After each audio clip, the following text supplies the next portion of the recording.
हे यासाठी की प्रसादजी आपण जे काही जे कंटिन्यूस गेले 2-3 महिने मराठा समाजाच्या आरक्षणाच्या याच्यावर जे डिबेट घेता आणि त्या ठिकाणी विविध लोकांना बोलवता, याकडे मराठा समाजातील प्रत्येक व्यक्तीनं एक प्रबोधन म्हणून बघायला पाहिजे.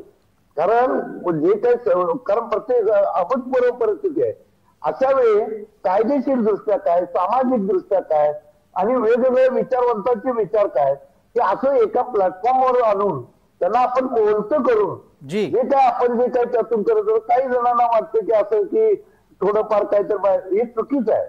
हा जो हेतू आहे हे प्लॅटफॉर्म कडे बघायचा दृष्टिकोनच सगळ्यांनी चेंज करायला पाहिजे की हे प्रबोधन चाललंय समाजामध्ये जे काही एक असंतोष म्हणण्यापेक्षा एक असुरक्षिततेची भावना आहे. तर अशा डिबेट मधून त्यांना लोकांना कायदेशीर गोष्टी कळतील यासाठी असे डिबेट आणि आपण जो काही जे यासाठी जे पुढाकार घेतला हे खरोखर अभिनंदनीय आहे. हे एक मला त्यात करायचं होतं.